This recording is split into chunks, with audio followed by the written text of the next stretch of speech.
ప్రత్యేకమైన వందనాలు. దేవుని కృప మనందరికీ తోడుగా ఉండి నడిపించునుగాక. ఆమేన్. హల్లెలూయా.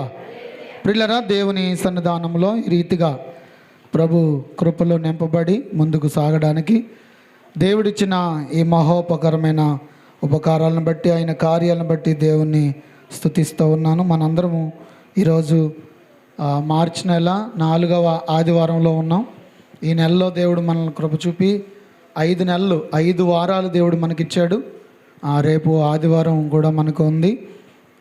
దేవుని యొక్క కృపలో మనందరము దీవించబడినట్లు, ఆశీర్వదించబడినట్లు మరింత భారం కలిగి మీరు అందరూ ప్రార్థన చేయండి. మరి గత వారంలో దేవుడు మనతో చాలా వివరంగా, చాలా స్పష్టంగా మాట్లాడుతూ దేవుడు మనల్ని బలపరుస్తూ ఉన్నాడు. ఆయన దగ్గర క్షమాపణ దొరుకుతుందని, ఆయన మనల్ని క్షమిస్తున్నానని దేవుడు గత ఆదివారం మనతో మాట్లాడాడు. ఆయనలా క్షమించేవారు ఎవ్వరూ లేరని దేవుడు తన వాక్యంలో నుండి మనతో మాట్లాడి మనందరినీ బలపరిచారు. దేవునికి స్తోత్రం.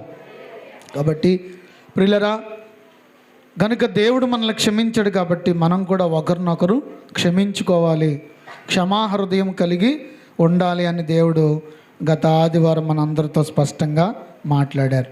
ఈ వారం కూడా దేవుడు మనతో మాట్లాడి మనందరినీ బలపరిచినట్లుగా ప్రార్థన చేసుకుంటూ, ప్రార్థనాపూర్వకంగా ఈ మాటల కొరకు మనము దేవునికి మన హృదయాన్ని అప్పగించుకుందాం. ఇందులో 131వ కీర్తనలో 3 వచన భాగాలు కనబడుతున్నాయి.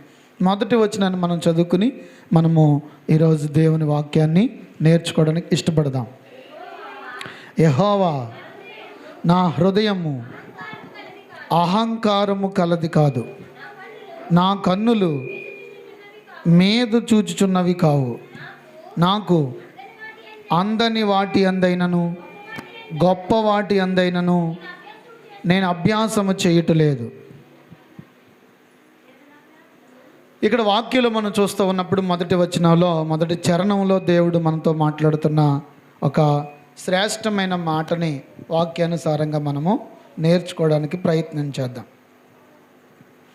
అక్కడ వాక్యంలో కీర్తనకారుడు చెప్తున్నాడు, యెహోవా, నా హృదయము అహంకారము కలది కాదు. నా హృదయము అహంకారము కలది కాదు అంటే ఆయన హృదయం ఎలా లేదంట? అహంకారంగా లేదట. అహంకారం అనే మాటను మనం చూస్తూ ఉన్నప్పుడు లోకంలో చాలామంది వారికి కలిగిన స్థితిని బట్టో, వారికి కలిగిన అందాన్ని బట్టో, వారికి ఉన్న ఆరోగ్యాన్ని బట్టో, లేకపోతే వారికి కలిగిన బిడ్డలను బట్టో, వారికి ఉన్న గృహాన్ని బట్టో కొంతమంది అహంకారంగా ప్రవర్తిస్తూ ఉంటారు. అహంకారులను దేవుడు అణిచివేస్తానని చెప్పాడు. అహంకార దృష్టి మనకు ఉండకూడదని దేవుడు మాట్లాడుతూ ఉన్నాడు. కొంతమంది వారికి ఉన్న స్టేటస్ని బట్టి, పరిస్థితులను బట్టి చాలామంది ఎలా ఉంటారంటే, నా అంతటా వాడిక లేడు, నేనే అన్నీ అన్నట్టుగా ఉంటామండి. కానీ లోకంలో పనిచేస్తుందేమో కానీ దేవుడి దగ్గర అది పనిచేయదు. దేవుడి దగ్గర అది పనిచేయదు. దేవుడి దగ్గర మనందరము దేవుని బిడ్డల నిమిత్త మాత్రమే. మనకంటూ ఒక ప్రత్యేకత దేవుడే ఇవ్వాలి తప్ప మనం అది తెచ్చుకుంటే వచ్చేది కాదు. మన పెద్దలు చెప్తూ ఉంటారు, బళ్ళు వాళ్ళు అవుతాయి, వాళ్ళు బళ్ళు అవుతాయని. ఒకప్పుడు ఎంతో ఉన్నత స్థాయిలో ఉన్నవాళ్ళు ఈరోజు తినడానికి కూడా తిండి లేకుండా ఉన్నవాళ్ళు ఉన్నారు. ఒకప్పుడు మేడల మిద్దుల్లో బ్రతికిన వాళ్ళు ఇప్పుడు ఉండడానికి సరైన ఇల్లు కూడా లేని వాళ్ళు కనబడుతూ ఉన్నారు లోకంలో. కారణం ఏంటనేది మనకు తెలియదు కానీ, వారి స్థితి, వారి పరిస్థితులు మనకు తెలియదు. కానీ నేను మీ అందరికీ దేవుని సముఖము ద్వారా చెప్పాలనుకున్న విషయం ఏంటంటే, అహంకారమైన ఆలోచన మన హృదయాల్లో ఉండకూడదు. కొంతమంది పైకి చాలా మంచిగా కనబడతారు, కానీ హృదయం లోపల అహంకారం కనబడుతూ ఉంటుంది. వాళ్ళ హృదయం లోపల ఏముంటుందో చెప్పండి? అహంకారం ఉంటుంది. అది దేవుడికి నచ్చదు. దేవుడు పై రూపాన్నే కాదు, హృదయాంతరంగాన్ని కూడా చూస్తూ ఉన్నాడు. మన పరిస్థితులన్నీ చూస్తూ ఉన్నాడు. మనము కలిగినప్పుడు ఒకలాగా, ఉన్నప్పుడు ఒకలాగా, లేనప్పుడు ఒకలాగా మనం ప్రవర్తిస్తూ ఉంటాం. ఎందుకంటే మన ప్రవర్తన ఎలా ఉంటుందంటే మన స్థితిని బట్టి కనబడుతుంది. కొంతమందికి జేబులో డబ్బులు ఉన్నాయనుకోండి, ఇంకా వాళ్ళు ఎలా ఉంటారో తెలుసండి, చాలా సూపర్ హీరోలా ఉంటారు. జేబులో డబ్బులు ఉన్నంత వరకు, ఆ డబ్బులు అయిపోయే వరకు కొంతమంది కావాలని డబ్బులు 500 కాగితాలు కనబడేలాగా ఆ వైట్ జేబులో, షర్ట్ జేబులో పెట్టుకుని కనబడేలాగా మరీ చూపిస్తూ ఉంటారు. నేను అనుకుంటాను వీళ్ళ దగ్గర డబ్బులు ఉన్నాయని తెలియాలంటారా అనుకుంటూ ఉంటాను. దేవునికి స్తోత్రం. కొంతమంది ఎక్కడైనా డబ్బులు ఇవ్వాల్సి ఉందనుకోండి, మొత్తం కట్టంతా తీసేస్తారు. ఆ జేబులో ఎంత డబ్బు ఉందో అంత డబ్బు తీసి చూసి ఆ మధ్యలో ఉంటుంది ఇంతకీ 10 రూపాయలకి కాగితం, ఆ మధ్యలో ఉన్నదాన్ని తీసి ఆవిడెత్తా ఉంటారు. అప్పుడు నాకు అనిపిస్తూ ఉంటుంది, అంటే వీళ్ళ దగ్గర డబ్బులు ఉన్నాయని తెలియాలంటారా జనాలకి? ఈ రోజున చాలామందిని నేను చూస్తూ ఉన్నాను, ఎంతోమందిని మనం గమనిస్తూ ఉంటాను. ప్రియులరా, మన జీవితాలని ఒక్కసారి ఆలోచించుకోవాలి. దాన్ని అలాంటి విధానం ఎలా చూపిస్తుందంటే, వీళ్ళు కట్టుకున్న బట్టలు కానీ, లేకపోతే వీళ్ళు నడిచే నడవడికి కానీ, వాళ్ళు వాడే వాహనం, కొంతమందికి వాళ్ళ బండి చూసుకుని వీళ్ళకి కొంచెం గర్వంగా కనపడుతూ ఉంటుంది. అంటే వాళ్ళ లోపల అహంకారం ఉంటుంది. నాకు చూసావా, నాకు కాబట్టి బండి ఉంది, నాకు కాబట్టి ఇల్లు ఉంది, నాకు కాబట్టి నాకు ఈ స్థితి ఉంది అన్నట్లు లోపల అహంకార హృదయం, దృష్టి కనబడుతూ ఉంటుందండి. అది దేవుడికి నచ్చదట. అందుకని మనందరము మన హృదయంలో అహంకారమైన దృష్టి, పైకి కనిపించేది తెలిసిపోద్ది. పైకి ఒక వ్యక్తి అహంకారంగా ఉన్నాడు, లేకపోతే కొంచెం ప్రెస్టేజ్గా ఉన్నారు అంటే పైకి తెలుస్తుంది. కానీ లోపల ప్రెస్టేజ్ ఉన్న వాళ్ళకి ఎలా తెలుస్తుంది? అది ప్రభువుకే తెలియాలి. అందుకని దేవుడు ఈరోజు మనందరితో మాట్లాడుతున్నాడు. మన హృదయాంతరంగంలో ఉన్న ఆ ప్రెస్టేజ్ ఏదైతే ఉందో, లేకపోతే అహంకారం ఏదైతే ఉందో, అది ప్రభు దగ్గర మనము విడిచిపెట్టాలి. ఎందుకంటే మన దేవుడు హృదయాంతరంగాలు ఎరిగినటువంటి వాడు. 101వ కీర్తన 5వ వచన భాగాన్ని మనం ఒకసారి చదువుకోవడానికి ఇష్టపడదాం. తమ పొరుగు వారిని చాటున దూషించు వారిని సంహరించెదను, అహంకార దృష్టి గల వారిని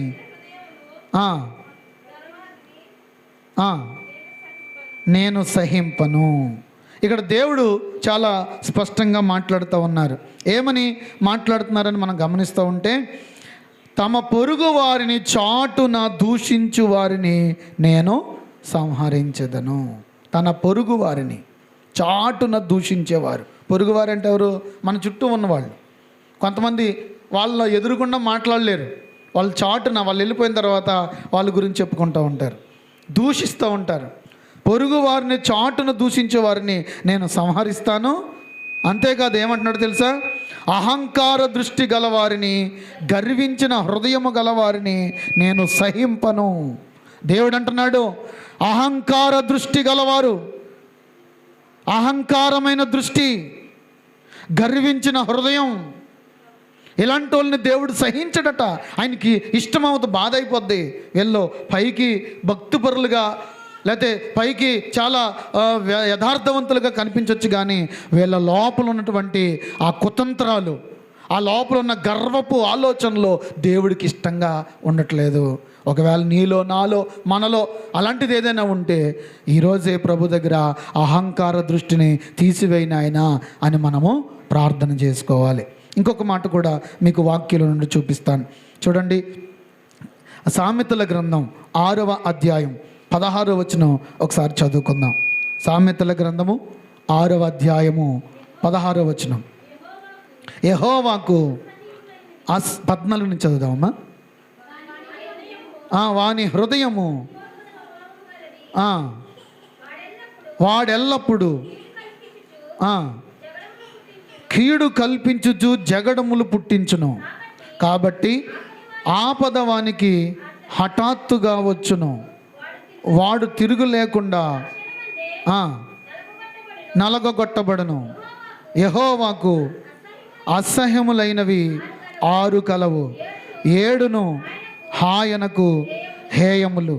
అవేమనగా అహంకార దృష్టియు, కళ్ళల్లాడు నాలుకయు, నిరపరాధులను చంపు చేతులను, దుర్యాలోచనలు యోచించు హృదయమును, కీడు చేయుటకు త్వరపడి పరుగులెత్తు పాదములను, లేని వాటిని పలుకు అబద్ధ సాక్షియు, అన్నదమ్ములలో జగడములు పుట్టించువారును. నా కుమారుడా, నీ తండ్రి ఆజ్ఞను గైకొనుము, నీ తల్లి ఉపదేశమును త్రోసివేయకము. ఇక్కడ చాలా క్లియర్గా పరిశుద్ధాత్మ తండ్రి మనకి నేర్పిస్తూ ఉన్నాడు. ఆయనకి యెహోవాకు అసహ్యమైనవి 6 ఉన్నాయట, 7 ఆయనకు హేయమైనవే. అవేంటంటే అహంకార దృష్టి, కళ్ళల్లాడు నాలుక, నిరపరాధిని చంపు చేతులు. ఏమండి, ఇలా దేవుడు అక్కడ ఒక లిస్ట్ చెప్పారు, ఒక 6 విషయాలు, 7 విషయాలు చెప్తూ ఉన్నారు. అంటే మనం గమనించాల్సింది ఏంటంటే అహంకార దృష్టి. ఈ అహంకార దృష్టి ఎదుటి వ్యక్తిని ఏమండి నాశనం చేసే వరకు నీ లోపల అహంకారం తగ్గదు, ఆ ఈగో తగ్గదు. కొంతమంది ఎలా ఉంటారంటే వీళ్ళకి దెబ్బ తగిలింది కాబట్టి వాళ్ళు కూడా తగిలేయాలి, వీళ్ళు పాడైపోయారు కాబట్టి వాళ్ళు కూడా అయిపోవాలి, వీళ్ళకి ఏదో వచ్చేసింది కాబట్టి వాళ్ళకు కూడా వచ్చేయాలి. అది అహంకార దృష్టి అండి. కొంతమందికి అవతల వ్యక్తికి అది జరగకపోతే వీళ్ళకి ఈగో సాటిస్ఫాక్షన్ అవ్వదు. అందుకని వాళ్ళ అవతల వ్యక్తులు పాడైపోయేదాకా వీళ్ళు నిద్రవారు. ఇది ఏం చేస్తుందంటే నిన్ను నాశనం చేస్తుంది, నీ కుటుంబాన్ని కూడా అది అదో పాతానికి తీసుకుని వెళ్ళిపోతుంది. అది మంచిది కాదని దేవుని వాక్యం చెప్తా ఉంది. కాబట్టి కోపం వలన లేకపోతే మనలో ఈ అహంకార దృష్టి వలన నష్టమే కానీ లాభం అనేది లేదు. అందుకే ఎవరి మీద కోపాలు పెట్టుకోకండి, ఎవరి మీద కక్షలు పెట్టుకోకండి, ఎవరి మీద అహంకారంగా ఉంచుకోండి. సాధ్యమైతే సమాధానంగా ఉండండి. ఏ రోజున ఏ సమయాన ప్రభు రాకడ వస్తుందో మనకి తెలియదు. ఒకవేళ నువ్వు సమాధాన పడకపోతే, సమాధానం నీకు లేకపోతే నువ్వు ఆ రోజున తీర్పు దినాన్ని అక్కడ నిలబడవలసిన పరిస్థితి వస్తుంది. ప్రభు అంటాడు, నీ సహోదరులతో, మనం చదువుకున్నాం కదా, తన పొరుగు వారిని చాటున దూషించేవారు, పొరుగువారిని చాటును దూషిస్తూ, కుటుంబాలని చాటును దూషిస్తూ, వాళ్ళ గురించి వీళ్ళ గురించి బ్యాడ్గా అక్కడ చదువుతూ ఉంటే కిందకి ఏమండి అక్కడట నిరపరాధుల గురించి చెడ్డగా మాట్లాడతారట. కళ్ళల్లాడు నాలుక. 14వ వచనంలో ఏముందంట, వారి హృదయము అతి మూర్ఖ స్వభావం గలది, వారెల్లప్పుడూ కీడు కల్పించుచు జగడములు పుట్టించుదురు. కాబట్టి ఆపద వారి మీదకి.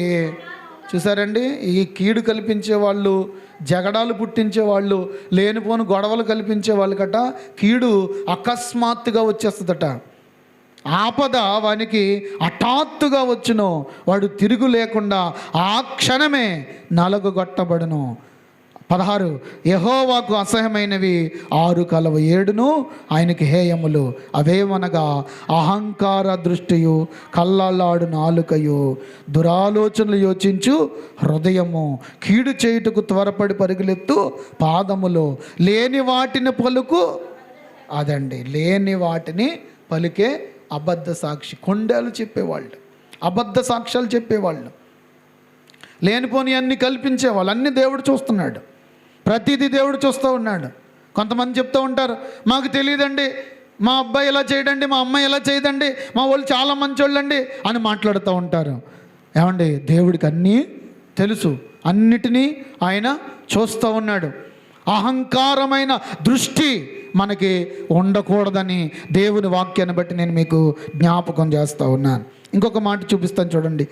మనం ఇప్పుడు ఈ అహంకార దృష్టితో, ఈ భయంకరమైన ఆలోచనలతో, ఇంకా చెప్పాలంటే ఎదుటివానికి కీడు చెయ్యాలనే తలంపులు మన లోపలుంటూ, ఎదుటివాడు నాకులాగా అయిపోవాలి, నాకులాగా ఆడు కూడా నాకులాగా అయిపోవాలంటే నేను మంచిగా ఉన్నాను, నా బిడ్డ కూడా మంచిగా ఉండాలి అనే ఆలోచన కాదు.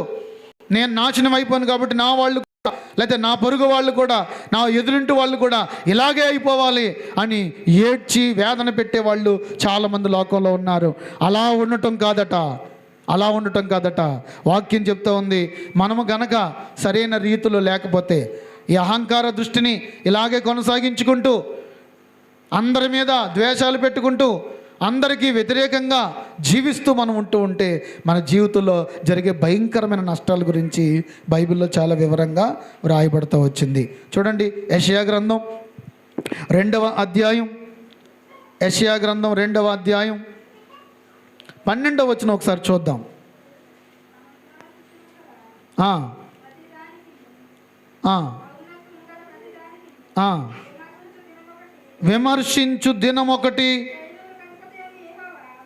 దినం ఒకటి సైన్యములకు అధిపతి యెహోవా నియమించి ఉన్నాడు. అది అనగద్రొక్కబడును.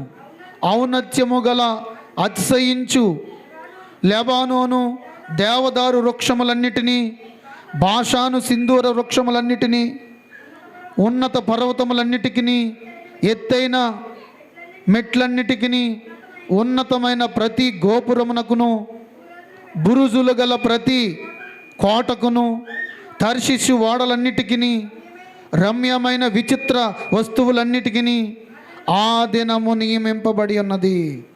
దేవుడు ఒక దినాన్ని నియమించాడట. ఒక పట్టణం బాగుగా కట్టబడి ఆ పట్టణంలో ఉన్న వాళ్ళందరూ అంటున్నారంట, మా అంతటా మా దేశమంతా మంచి దేశం ఇక ఏ దేశంలోని లేదో. మా ప్రాంతంలో కట్టబడిన కట్టడాలు కానీ, గోపురాలు కానీ, లేకపోతే మంచి మంచి ఈ విధానాలు కానీ, మాకున్న టెక్నాలజీ కానీ ఎవ్వరికీ లేదని విర్రవీగుతూ ఉన్నారట. అహంకార దృష్టి కలిగి ఉన్నారట. అలాంటి వారి గురించి దేవుడు చెప్తున్నాడు. ఇదిగో అక్కడ 12వ వచనం చదువుతూ ఉన్నప్పుడు, అహంకారాతిశయమును గల ప్రతివాడు ఔన్నత్యము గల ప్రతి దానికి విమర్శించు దినము ఒకటి నియమించబడింది. జాగ్రత్త. తీర్పు దినం ఒకటి ఉంది. అహంకారులను దేవుడు అణిచివేస్తానన్నాడు. అహంకారులకు బుద్ధి చెప్తానన్నాడు. గర్విష్ఠుల గర్వమును అణిచి గద్దె మీద నుండి కిందకి దించే రోజులు రాబోతా ఉన్నాయి. దేవునికి స్తోత్రం. ఈరోజు చాలామంది మేము గొప్ప, మాది అది అని గర్వించేస్తూ ఉన్నారు. అహంకారంగా మాట్లాడుతున్నారు. గర్వపు మాటలు మాట్లాడుతున్నారు. కీర్తనకారుడైన దావీదు యాత్ర కీర్తనలో చెప్తున్నాడు, మనందరము యాత్రికులము, పరదేశులమై ఉన్నాం. You are strangers. మనందరము ప్రయాణికులము, యాత్రికులము. ఈ యాత్రలో గర్వము, ద్వేషము, అసూయలు ఉండడానికి వీలు లేదు. తీర్పు రోజు ఒక రోజు రాబోతూ ఉంది. ఈ గర్వించిన వాళ్ళందరినీ, దేశమైనా పట్టణమైనా అది ఎలాంటిదైనా దాన్ని అనగద్రొక్కే రోజు ఒకరోజు రాబోతుందని ఆ ప్రాంతాల గురించి, వాటి విలువ గురించి రాయబడినట్లుగా వాక్యంలో మనం చూస్తూ ఉన్నాం. దేవునికి స్తోత్రం కలుగునుగాక. దేవుని వాక్యంలో యాకోబు పత్రిక 4వ అధ్యాయం 6వ వచనం ఒకసారి చదువుకుందామండి. యాకోబు పత్రిక 4వ అధ్యాయము 6వ వచనం.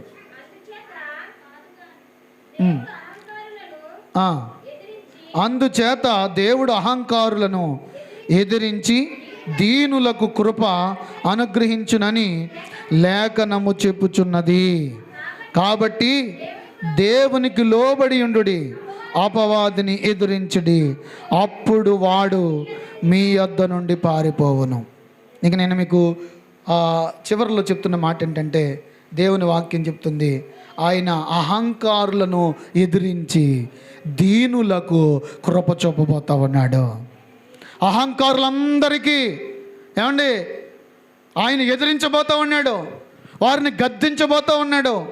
అహంకార దృష్టి కలిగిన వారిని దేవుడు అణిచివేయబోతా ఉన్నాడు. కనుక అహంకారులను అణిచేసి దీనులకట కృప అనుగ్రహిస్తాడట.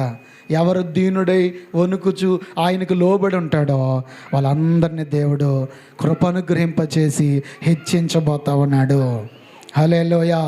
దీనుల ఎడల కృప చూపుటకు, దీనుల ఎడల ఆశీర్వదించుటకు ఆయన సిద్ధంగా ఉన్నాడు. కాబట్టి ఈరోజు ఈ ఉదయకాల సమయంలో మనందరం గ్రహించాల్సిన విషయం ఏంటంటే, దీనులైన మనందరినీ, లేకపోతే మీ అందరినీ దేవుడు కృప అనుగ్రహించి ఆశీర్వదించబోతా ఉన్నాడు. దీనుల ఎడల కృపను దేవుడు అనుగ్రహించడానికి ఇష్టపడతా ఉన్నాడు. చాలా క్లియర్గా ప్రభు చెప్తూ ఉన్నాడు, ఎంత చక్కగా. అందుచేత దేవుడు అహంకారులను ఎదురించి, అహంకారులను ఏం చేస్తాడట? ఎదురిస్తాడు. దీనులైన వారికి కృప చూపుతాడు. మనం రోమీలకు రాసిన పత్రికలో చూస్తున్నప్పుడు అక్కడ పౌలు భక్తుడు చాలా కొంచెం వివరంగా, కొంచెం ఘాటుగా చెప్తున్నట్టుగానే ఉంది, కానీ చాలా చక్కగా చెప్పాడు ఆయన. చూడండి, రోమీలకు రాసిన పత్రిక 12వ అధ్యాయము 14 నుంచి చదువుకుందాం. మిమ్మును హింసించే వారిని దీవించండి, దీవించుడు గాని శపించవద్దు. సంతోషించు వారితో సంతోషించండి, ఏడ్చువాడితో ఏడవండి. ఒకరితో ఒకడు మనసు కలిసి ఉండుడి. హెచ్చు వాటి యందు మనసు ఉంచక తగ్గు వాటి యందు ఆసక్తులై ఉండుడి. మీకు మీరే బుద్ధిమంతులమని అనుకొనవద్దు. కీడుకు ప్రతి కీడు ఎవరికిని చేయవద్దు. మనుషులందరి దృష్టికి యోగ్యమైన వాటిని గూర్చి ఆలోచన కలిగి ఉండుడి. సఖ్యమైతే మీ చేతనైనంత మట్టుకు సమస్త మనుషులతో సమాధానముగా ఉండుడి. ప్రియులారా, మీకు మీరే పగ తీర్చుకొనక దేవుని ఉగ్రతకు చోటియుడి. పగ తీర్చుట నా పని, నేనే ప్రతిఫలం ఇచ్చుచున్నాను అని వ్రాయబడి ఉన్నది. హల్లెలూయా. ఎంత అద్భుతంగా దేవుడు ఇక్కడ వాక్యం ద్వారా మాట్లాడుతున్నాడో చూడండి ప్రియులరా. ఏడ్చేవారితో ఏడవాలట. కీడుకు ప్రతి కీడు ఎవరికి చేయకూడదు. అహంకార దృష్టి లేనివాడు ఏం చేస్తాడంటే ఎవరికి కీడు చేయడు, తన పని తను చేసుకుంటూ వెళ్ళిపోతాడు. అవసరమైతే తనైనా బాధపడతాడు, కానీ ఇతరులను బాధ పెట్టడానికి, బాధపరచడానికి ఇష్టపడడు. నా ప్రియ దేవుని బిడ్డ, ఏడ్చేవారితో ఏడాలి. ఏడ్చేటప్పుడు నవ్వకూడదు, నవ్వేటప్పుడు ఏడకూడదు. ఏ పని చేసినప్పుడు ఆ పనే చేయాలి. కొంతమందికి ఎలా ఉంటుందంటే వాళ్ళు ఏడుతుంటే వీళ్ళకి నవ్వుతూ ఉంటారు, వీళ్ళు చంకలు కొట్టుకుంటూ ఉంటారు. వాళ్ళు దుఃఖంతో ఉంటే వీళ్ళకి ఆనందం కలుగుతూ ఉంటుంది.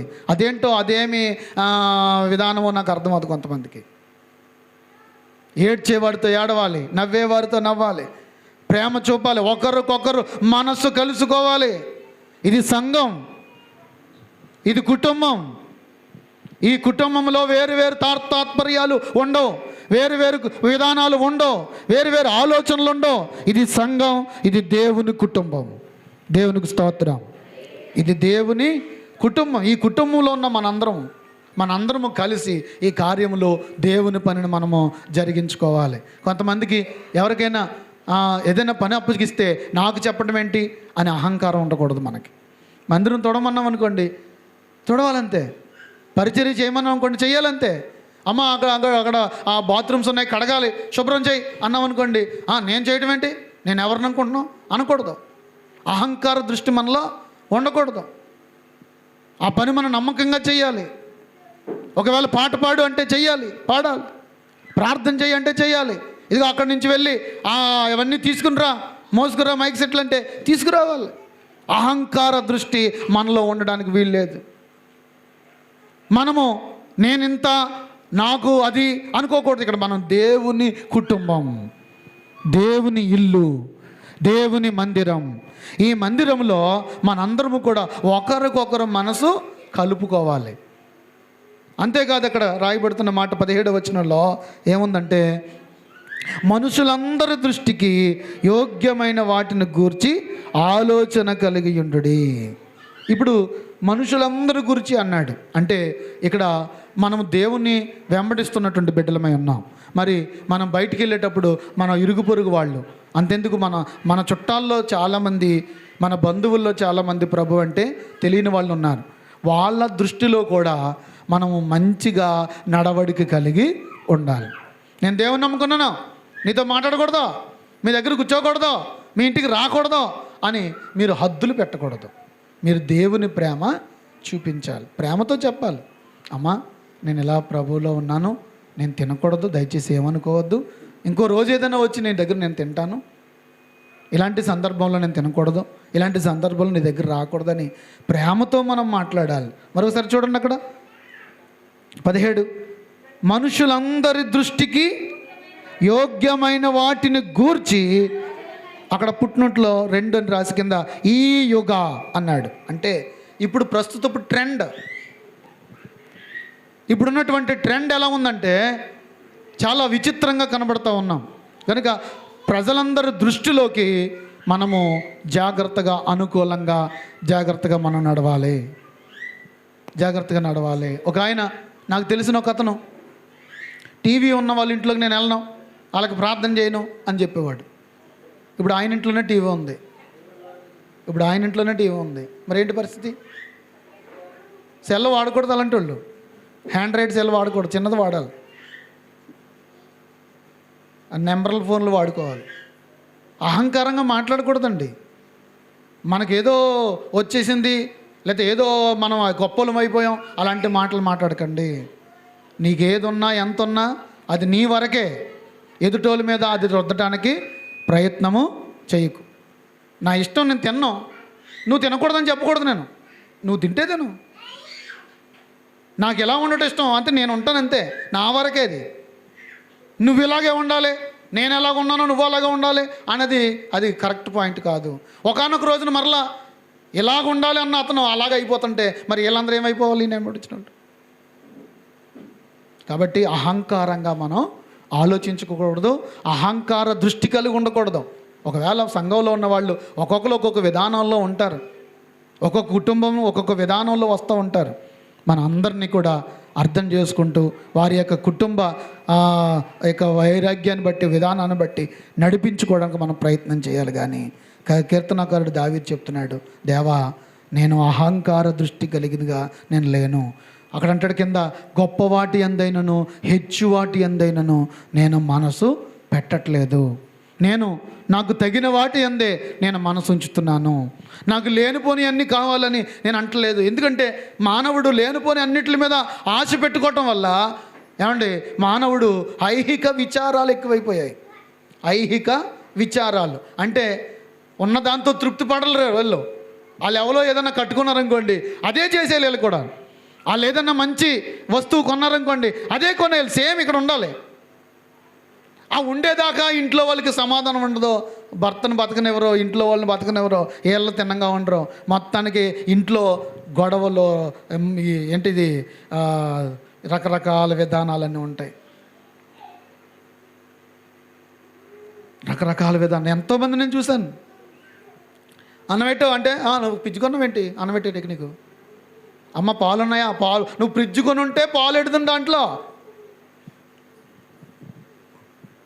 అమ్మ కూర ఉందా, రాత్రి కూర దాదాం అనుకున్నాను, ఫ్రిడ్జ్ కొనలేదు నువ్వు, అందుకని బయట ఏం చేయలేని అంటే మాట్లాడితే దేని గుర్తొస్తుంది, ఆవిడ అదే చెప్తుంది, మాట్లాడితే అదే చెప్తుంది. వాళ్ళకి ఏదో కలిగింది, నీకు కలగాలనడానికి నువ్వు నీ స్థాయిని బట్టి, నీ సామర్థ్యాన్ని బట్టి జాగ్రత్తగా నడిపించుకో. వాళ్ళ స్థాయిని బట్టి వాళ్ళు ఎదురుకెళ్ళారు. కాబట్టి దయచేసి నేను మీకు చెప్తున్నాను, అహంకారమైన ఆలోచనలతో ఇదిగో నువ్వు దింపేహో కాబట్టి బండి నేను కూడా రేపు చూడు తెల్లారేటప్పుడు దింపేస్తాను బండి అంటే కుదరదు. అమ్మా వాళ్ళ స్థితి వేరు, నీ స్థితి వేరు. ఒకవేళ ఉందా, డబ్బులు ఉన్నాయా, కొనుక్కో, తప్పులేదు, చేసుకో, తప్పులేదు. కానీ నీకు అవసరం లేకుండా వాళ్ళు ఏదో చేశారని, పక్కింటి వాళ్ళు ఏదో చేశారని, ఎదురింటి వాళ్ళు ఏదో చేశారని, నీ ఫ్రెండ్స్ ఏదో చేశారని నువ్వు చేయడానికి మాత్రం ప్రయత్నము చేయకు. అది మంచిది కానే కాదు. అహంకార దృష్టి అది. లేనిపోనాట్లకి వెళ్ళిపోవడం వల్ల నువ్వేమైపోతున్నావు అంటే అప్పుల పాలైపోయి తిప్పల పడి కుటుంబాన్ని, సంసార జీవితాన్ని పాడు చేసుకుంటున్నావు, ఇబ్బందులు పాలైపోతున్నావు. దయచేసి మీ అందరికీ నేను ఒక దైవ సేవకుడిగా మీ అందరితో చెప్తున్న మాట ఏంటంటే, ఎప్పుడైనా మీ కన్నులు తెరుచుకుని మనసులో ఉన్న, హృదయంలో ఉన్న అహంకారాన్ని దేవుడి దగ్గర విడిచిపెట్టేయండి. గొప్ప వాటి అందే కానీ, ఏమండి అందన వాటి అందే కానీ మనసు పెట్టకండి. నీకు ఎంతవరకు చేయగలవో అంతవరకు ప్రభు దగ్గర ప్రార్థన చేయండి. ప్రభు అవకాశం ఉంటే నీకు ఇస్తాడు. ఆలోచనలు గొప్పగా ఉండటం మంచిదే కానీ ఏమండి మన స్తోమతను బట్టి, మన పరిస్థితిని బట్టి మనం ఎదురుకెళ్ళటం చాలా ఉత్తమమైన పని. అనవసరంగా లేనిపోనికి ఇబ్బందులకి మీరు వెళ్ళకండి. గొప్పలు చెప్పుకుని, గొప్పలు చేసుకుని, మన పెద్దలు అన్నారు కదా, అప్పు చేసి పప్పు కూడా పెట్టొద్దు అన్నాడు. ఎందుకయ్యా అంటే ఉన్నదాంతోనే తిను, ఉన్నదాంతోనే పెట్టు. 100 మంది 100 రకాలు అనుకుంటారు. అప్పులు చేసుకుని ఏమండి ఊరంతా టామ్ అని చెప్పించుకుని తర్వాత అంతా ఏమండి కుటుంబం అంతా దిగాలైపోవటం ఎందుకు? జనాలు చెప్పుకున్నా చెప్పుకోకపోయినా పర్లేదు, ఆ రోజు తింటారు, లేకపోతే ఆ రోజు కార్యక్రమం చూసుకుంటారు. ఆ తర్వాత నుంచి మళ్ళీ వాళ్ళ పనులు వాళ్ళే. పాటలు పడేది మనం, వేదన పడేది మనం, ఇబ్బంది పడేది మనం. అహంకార దృష్టి కానీ, వాళ్ళు ఎవరో బాగా చేశారు మేము కూడా అలాగే చేసేయాలి, వాళ్ళకంటే ఎక్కువగా చేసేయాలి, ఇలాంటివన్నీ మీలో తగ్గించుకోవడానికి ప్రయత్నం చేయండి. మీరు బాగుంటారు. మీ ఐహిక విచారం మీలో తగ్గుతుంది. దాన్నే షుగర్ తగ్గుద్ది అనమాట. షుగర్ లెవెల్ కరెక్ట్గా ఉంటుంది. కొంతమందికి ఎలా ఉంటుందంటే వాళ్ళు ఎవరైనా అక్కడ మాట్లాడుకున్నారనుకోండి, నా గురించే మాట్లాడేసుకుంటున్నారు అనుకుంటారు వీళ్ళు. అది కూడా ఏంటి, షుగర్ ఎక్కువ కారణం అదే, చింత. ఆ లెవెల్లో ఏదో మాట్లాడుకుంటే నీకెందుకు? రోడ్డు మీద మనం వెళ్తూ ఉంటాం, బోళ్ళు మంది తిరుగుతూ ఉంటారు, బోళ్ళు మంది చేస్తూ ఉంటారు. మనకి ఎందుకు అవన్నీ? మన పని ఏదో మనం చూసుకోవడమే. స్తోత్రం చెప్పండి గట్టిగా, హల్లెలూయా.